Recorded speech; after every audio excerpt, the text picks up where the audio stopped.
परम आदरणीय गुरुजी को मेरा कोटि कोटि प्रणाम। जय गुरुजी संगत जी। गुरुजी के संपर्क में जनवरी 2000 में आया, जब मेरा 22 वर्षीय पुत्र एक बड़ी संस्था के साथ सीए की पढ़ाई कर रहा था। वह गत 2 वर्ष से पीठ दर्द से पीड़ित था। पिछले 10 मास से बिस्तरे पर था और उसे हिलने डुलने बैठने में बहुत दर्द होता था।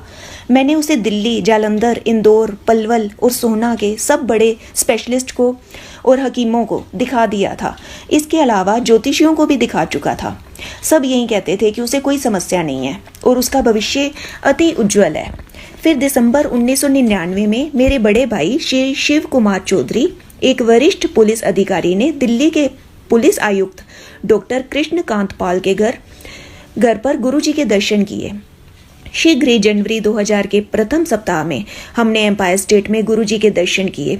उस दिन पहली बार 10 मास के बाद मेरा पुत्र शरद गुरुजी के चरणों में 2.5 घंटे तक बिना किसी दर्द के जमीन पर बैठा रहा। जब हम चलने को हुए तो गुरुजी ने अगले दिन आने को कहा। हमने वहीं किया। गुरुजी के प्रश्न करने पर मैंने उन्हें अपने पुत्र के पीठ दर्द के बारे में बताया। गुरुजी ने कहा कि उन्होंने उसे पहले ही आशीर्वाद दे दिया है और तांबे का लोटा लाने को कहा।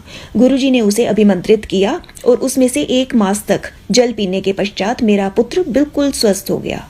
अब वह सीए बनकर एक इंटरनेशनल कंपनी के साथ कार्यरत है। गुरु कृपा से उसे 1.5 वर्ष के लिए अमेरिका भेजा गया है। गुरुजी ने मेरी बेटी को स्वस्थ किया।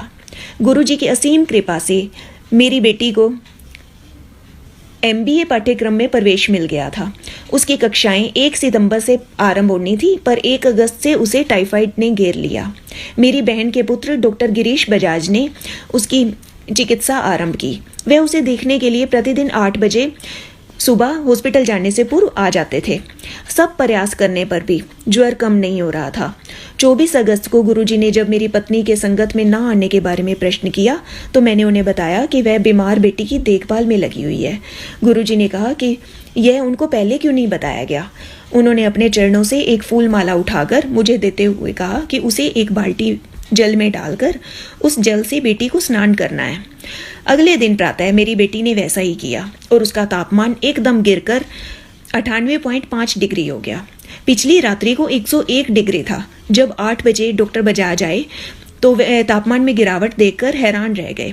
4-5 दिन में मेरी बेटी पूर्णतया स्वस्थ हो गई और उसने विधिवत अपने विद्यालय जाना आरंभ कर दिया। डॉक्टर बजाज इतने अधिक प्रभावित हुए कि उन्होंने भी गुरुजी के दर्शन की अभिलाषा करी और उनके भक्त हो गए। एक और सत्संग बताते हैं। वीज़ा कोई कठिनाई नहीं। मेरा भांजा चिकित्सक विज्ञान के स्नातकोत्तर पाठ्यक्रम के लिए अमेरिका जाना चाहता था। अमेरिकी दूतावास भारतीय डॉक्टर और मेडिकल स्टूडेंट्स को वीज़ा सरलता से नहीं देता था। मैंने गुरुजी से इस पर कृपा करने की विनती करी, जिससे वह वहां जाकर अपना सपना साकार कर सके। गुरुजी ने मुझे झिड़की लगाई कि आए दिन मैं उनसे कुछ ना कुछ अनुग्रह करता रहता हूँ। मैंने उत्तर दिया कि 3 व्यक्ति मन की आशा पूरी कर सकते हैं। सबसे पहले ईश्वर, जिसे किसी ने नहीं देखा है। दूसरे माता पिता, तो अब इस संसार में नहीं है। और तीसरे गुरुजी, जो अपने आशीर्वाद से सब कुछ कर सकते हैं। केवल वह ही मेरी पहुंच में है। गुरुजी ने कल्याण हो गया कहकर उत्तर दिया और मुझे अपने भांजे को वीज़ा के लिए अमेरिकी दूतावास भेजने को कहा। हम हैरान रह गए कि जब अमेरिकी दूतावास में वीज़ा अधिकारी ने उससे अधिक प्रश्न नहीं पूछे।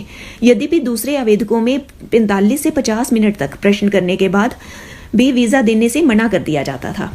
उसे सहजता से वीज़ा मिल गया। आज मेरा भांजा अमेरिका में सुखी दाम्पत्य जीवन व्यतीत कर रहा है। लंगर के उपरांत दावत। एक वरिष्ठ आयकर अधिकारी मेरे साथ गुरुजी के दर्शन के लिए आया करते थे। एक शुक्रवार को गुरुजी ने हमें अगले दिन आने को कहा। उस शनिवार की संध्या को हमने केवल पुरुषों के लिए मदिरा और भोज का आयोजन किया था।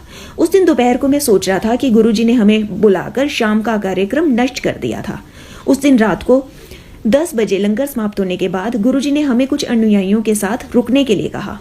आधे घंटे बाद गुरुजी ने अपने एक भक्त वरिष्ठ सीमा शुल्क अधिकारी के घर चलने के लिए कहा, जो अपनी पदोन्नति होने पर दावत कर रहे थे।